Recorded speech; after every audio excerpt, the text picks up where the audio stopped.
Halo teman-teman, kembali lagi di channelku Vina Ulinuha dan kali ini aku akan sharing tentang bedah rancangan aktualisasi sesuai request teman-teman. Jadi bagi teman-teman yang baru saja dilantik menjadi CPNS, yang baru dapat SK, selamat ya. Dan yang pengen belajar tentang aktualisasi atau persiapan dalam membuat rancangan aktualisasi, silakan teman-teman menonton video ini sampai akhir karena ada penjelasan-penjelasan penting terkait rancangan aktualisasi. Dan bagi teman-teman yang butuh filenya sudah aku cantumkan di description box. Jadi silakan teman-teman unduh di situ. Ada file Microsoft Word sama PPT-nya. Jadi semoga dapat membantu teman-teman. Selamat menonton. Oke teman-teman, dan ini adalah rancangan aktualisasi aku. Mungkin teman-teman ada yang penasaran. Bagi yang pengen filenya, tadi udah aku bilang bisa di-download di description box. Udah aku upload di Google Drive. Teman-teman bisa untuk mendownloadnya buat referensi. Tapi ini tahun 2 tahun yang lalu ya, tahun 2019. Jadi bisa disesuaikan dengan mungkin format tahun ini agak sedikit beda, tapi kayaknya ya nggak beda-beda jauh lah. Gitu.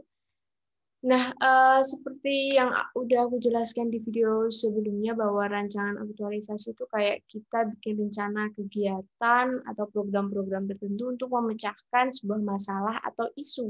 Jadi kalau di rancangan aktualisasi, masalah itu bahasanya isu. Nah, isu yang bakal kita angkat, yang bakal kita pecahkan itu apa? Walaupun banyak masalah yang ada di sekolah, nanti hanya fokus pada satu isu aja gitu. Nah, untuk rancangan aktualisasi atau RA aku itu judulnya peningkatan motivasi belajar siswa kelas 4. Jadi beda sama skripsi. Kalau skripsi kan harus benar-benar valid, dihitung reliabilitas dan sebagainya. Terus ada kayak input data awal yang benar-benar harus valid banget seperti itu. Tapi kalau ini ya kita menggunakan perkiraan dan nanti ada triknya atau ada caranya dalam mencari isu yang paling penting banget untuk diselesaikan atau dipecahkan. Nah, dari 5 isu, jadi kita disuruh milih 5 isu yang paling paling urgent banget di sekolah kita itu apa, atau di tempat kerjanya kita itu apa. Kita milih 5 isu dan nanti kita pakai teknik tertentu untuk memilih satu isu. Jadi nggak sembarang, oke, jadi 5 isu atau 5 masalah, aku milih masalah ini aja deh, gitu enggak. Jadi ada kayak step-nya. Nah, di sini aku mengambilnya peningkatan motivasi belajar siswa kelas 6 karena waktu itu aku ngajar di kelas 6 dan motivasi belajarnya itu sangat rendah gitu. Ini adalah covernya. Kemudian untuk sistematikanya ya seperti biasa sih, seperti kayak skripsi gitu. Ini halaman persetujuan. Nah, ini halaman persetujuan ini nanti disahkan atau ditandatangani pada saat kita seminar. Jadi on the spot gitu.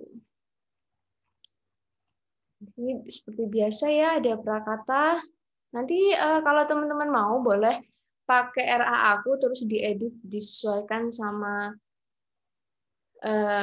teman-teman, sama punyanya teman-teman. Ini karena aku di BPSDM di Jateng, jadi ini kepalanya, bupati, kemudian kepala dinas yang aku hormati gitu. Karena kan awan di bawah naungan dinas pendidikan. Nah, ini untuk daftar isinya, jadi ada 72 lembar, ya sekitar 50 sampai 70-an, 50 sampai 100-an sih lembarnya gitu antara itu. Tapi ya disesuaikan sama punyanya teman-teman nanti berapa, tapi biasanya segitu. Dan nanti dibikin 3 rangkap ini. Dan aku ada tips buat teman-teman ketika besok, itu kan kita kan butuh ngeprint ya, butuh ngeprint banyak. Dan kita nggak tahu kondisi di tempat kita pelatihan itu ada print-print yang paling dekat enggak gitu. Jadi aku sarankan yang pertama teman-teman itu bawa printer sendiri. Oh nggak punya nih, atau punya sekolah kalau bisa dipinjam boleh. Atau punya saudara bawa printer sendiri itu lebih irit, lebih hemat tenaga. Tapi kalau teman-teman nggak punya, itu nanti bisa kayak salah satu perwakilan dari teman-teman satu angkatan itu ke fotokopi yang terdekat gitu. Jadi nanti tinggal kayak eh, kayak via online gitu loh. Mas, ini saya kirimkan filenya atas nama ini, nanti satu angkatan ke sana semua. Jadi nanti delivery order nanti tinggal bayar ongkir. Nanti kita tinggal terima jadi, karena kebanyakan pada saat penyusunan rancangan aktualisasi ini banyak teman-teman yang lembur sampai malam. Jadi nggak mungkin jam 10, jam 11 kita keluar dari tempat pelatihan buat ngeprint gitu. Jadi tips dari aku, silakan teman-teman kayak booking satu fotokopian, dan sebisa mungkin bisa online dan bisa delivery order gitu. Kemudian ini adalah menjudul, ya seperti biasa sih, kayak skripsi biasa ya. Nah, daftar tabel, daftar gambar. Nah, rancangan aktualisasi itu ya kalau dibandingin sama laporan aktualisasi kan nanti ada rancangan. Kalau rancangan kan berarti kita kayak proposal ya. Kemudian kalau laporan aktualisasi berarti rancangan ini sudah kita lakukan, kita laksanakan. Nah, nanti kita seminar lagi. Itu seminar laporan aktualisasi namanya, teman-teman. Nanti bedanya ya di isinya, cuman nanti dikasih bukti-bukti video, gambar gitulah buat di laporannya. Ini untuk pendahuluannya. Nah, pendahuluannya teman-teman bisa cari banyak referensi dari buku-buku ya, karena nanti kita di sana juga dikasih buku. Ada sekitar 5 apa 7 buku, aku lupa. Jadi ketika kita ke sana, ke tempat pelatihan itu udah dikasih tas, kemudian buku-buku, sama alat tulis. Nah, ini yang penting, teman-teman, bahwa pada saat teman-teman itu pelatihan di sana, nanti itu teman-teman akan dibekali dengan yang namanya aneka dan prinsip ASN. Ini adalah hal yang sangat penting dalam penyusunan rancangan aktualisasi. Kita baca di akhir pembelajaran, peserta diklat diwajibkan membuat rancangan aktualisasi perihal isu itu atau masalah ya, yang ada di tempat kerja dan nantinya akan diaktualisasikan di tempat kerja masing-masing peserta yang berlandaskan nilai-nilai dasar profesi ASN Aneka. Jadi nilai-nilai dasar ketika kita menjadi ASN itu ada Aneka. Aneka itu kepanjangan dari A-nya akuntabilitas, nasionalisme, etika publik, komitmen mutu, anti korupsi. Nah, Aneka itu apa? Nah, nanti selama teman-teman di tempat pelatihan nanti bakal dibekali ini. Bisa ini 1 hari, nanti nasionalisme hari berikutnya karena emang bukunya tebel gitu, dan bakal dikasih materi sama yang namanya Widya Iswara seperti itu. Nah, dan ada prinsip ASN. Ini ada yang namanya manajemen ASN. Ini berhubungan dengan pengelolaan ASN seperti itu. Kinerja sebagai ASN itu nanti ketika ada masalah-masalah yang berhubungan dengan kinerja ASN itu nanti di manajemen ASN. Kalau WOG atau Whole of Government itu intinya itu, kalau WOG itu kayak dalam mencapai tujuan tertentu itu membutuhkan kayak kerjasama atau kolaborasi dari beberapa kelembagaan seperti itu. Dan pelayanan publik ini adalah cara melayani kita sebagai ASN kepada publik, misalnya kayak pelayanan saya terhadap siswa, terhadap orang tua. Nah, teman-teman mungkin kalau yang di dinas kesehatan berarti sama pasien seperti itu. Itu adalah hal penting, yaitu aneka dan 3 atau kedudukan dan peran ASN dalam NKRI ini prinsipnya. Nah, kita akan masuk ke yang pertama, itu kayak identifikasi isu. Kalau dalam skripsi, sebelum kita menyusun proposal skripsi itu ada yang namanya identifikasi masalah. Nah, kalau dalam rancangan aktualisasi itu ada namanya identifikasi isu atau identifikasi masalah. Nah, tapi ini kita tidak menggunakan kayak instrumen yang kevalidannya tinggi banget, kayak kita kayak apa ya, daftar nilai, wawancara dan sebagainya. Waktu aku nggak seperti itu gitu. Nah, tapi kalau misal teman-teman besok mau seperti itu menggunakan kayak misalnya kayak aku daftar nilai, wawancara, itu akan lebih bagus lagi. Gitu. Tapi karena kita waktunya itu apa namanya kayak mepet gitu, jadi ya senyandanya aja gitu. Nah, di sini teman-teman harus memilih 5 isu yang benar-benar menurut teman-teman nilai itu perlu banget untuk dicari solusinya. Nah, silakan teman-teman pilih 5 isu di tempat kerjanya nanti gitu. Kalau aku yang pertama adalah kurangnya penanaman kesadaran kebersihan, kurangnya penanaman motivasi belajar, belum optimalnya perpustakaan, kurang lengkapnya administrasi guru, dan terbatasnya ekstrakurikuler gitu. Nah, aku contohin satu di sini teman-teman. Kurangnya penanaman kesadaran kebersihan karena memang di sekolah saya ya siswa itu kurang sadar diri terhadap kebersihan. Ada yang nggak mandi seperti itu. Berarti kan aku menilai bahwa oh berarti butuh nih kayak sesuatu yang bisa membuat siswa itu sadar akan kebersihan kelas ya. Di sini aku soroti kebersihan kelas. Nah, eh, yang teman-teman harus tahu bahwa hal yang di sini yang diidentifikasi isu ini harus negatif. Maksudnya apa negatif ya diawali dengan kalimat kurangnya atau belum optimalnya, terbatasnya, ini hal-hal yang negatif gitu karena ini menandakan bahwa ada sesuatu atau ada masalah dalam sekolah tersebut.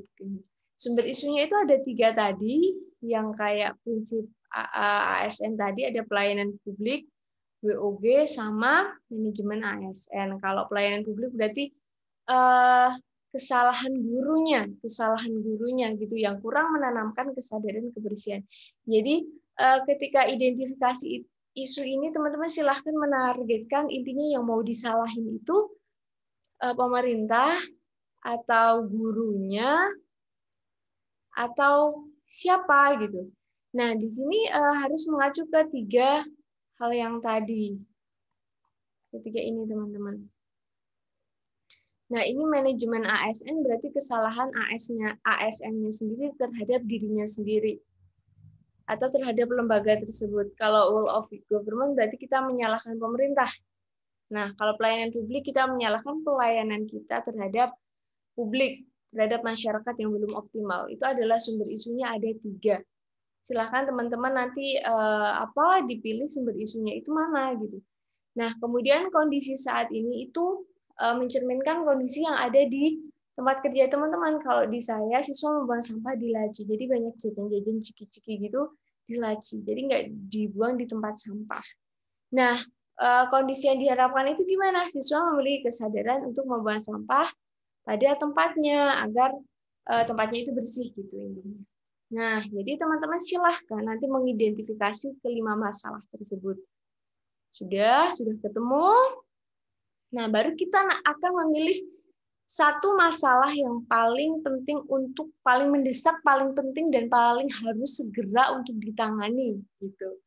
Nah, nanti cara menanganinya itu teman-teman harus membuat kegiatan atau program. Nah, kegiatan program itu yang harus teman-teman laksanakan atau aktualisasikan itu bahasanya. Nah, caranya itu ada 2 metode ya, ada 2 metode. Yang pertama itu adalah metode APKL, adalah kepanjangan dari aktual, problematik, kehalayakan, dan kelayakan. Dan yang kedua itu ada metode USG, bukan USG kehamilan ya, tapi ini adalah kepanjangan dari urgensi, seriousness, dan crowd. Nah, kita akan belajar yang pertama dulu. Ketika kita menilai 5 isu, itu nanti di APKL ini akan kita kerucutkan jadi 3 isu. Jadi 3 masalah yang paling harus segera diselesaikan. Nah, dari 3 ini akan kita kerucutkan jadi satu masalah atau satu isu itu dipakai metode USG. Seperti itu, teman-teman. Nah, aktual itu apa? Nah, di sini sudah ada pengertiannya. Aktual itu benar-benar terjadi dan benar-benar sedang terjadi saat itu juga, saat ini juga, gitu. Itu benar-benar sedang terjadi. Kemudian yang kedua, P, itu adalah problematik, artinya isu yang memiliki dimensi masalah yang kompleks, sehingga perlu dicarikan solusinya. Intinya itu, dia itu menyebabkan masalah banget, gitu. Kemudian kehalayakan, artinya isu yang diangkat menyangkut hajat hidup orang banyak. Jadi isu itu, masalah itu tuh menyangkut orang banyak, nggak hanya satu individu aja gitu, damage-nya besar gitu bahasanya. Kemudian L, kelayakan ya. Kelayakan atau layak ya, ini APKLL-nya layak ya. Layak, apakah isu itu tuh logis buat dicari masalah, dicari pemecahnya? Kita akan membandingkan kelima isu tersebut jadi 3 isu yang urgent. Nah, setelah ketemu 3 itu, 3 masalah, kita bandingkan lagi menggunakan metode USG atau USG ya. Nah, U-nya itu adalah urgensi. Dilihat dari tersedianya waktu, mendesak atau tidak masalah itu diselesaikan. Harus segera diselesaikan, enggak gitu. Kemudian seriousness atau keseriusan, yaitu melihat dampak masalah tersebut terhadap ya, banyak hal. Serius banget nggak sih masalah itu tuh gitu. Mungkin kan ada masalah yang oh ini nggak begitu serius, oh ini serius banget harus segera nih. Kemudian growth atau berkembangnya masalah, apakah masalah tersebut berkembang sedemikian rupa sehingga sulit dicegah gitu. Intinya masalah ini akan berkembang secara terus-menerus gitu. Nanti lama-kelamaan akan sulit untuk diobati kalau nggak diselesaikan sekarang gitu. Jadi dari ketiga masalah yang tadi akan dikerucutkan menjadi satu masalah seperti itu. Nah, kita langsung praktik aja. Nah, teman-teman, ini adalah isu aku yang sudah waktu itu aku seminarkan. Di sini tabel yang pertama adalah sumber isunya. Sumbernya itu pelayanan publik. Jadi dari ASN kurang bisa untuk melayani publik, dan yang ini yang 2 sumber masalah yang kedua itu dari manajemen ASN atau masalahnya ASN itu sendiri terhadap dirinya sendiri. Itu adalah manajemen ASN. Nah, di sini aku sudah memilih 5 masalahnya ya.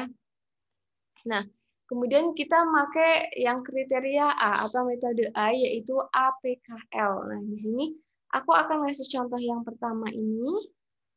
Ya.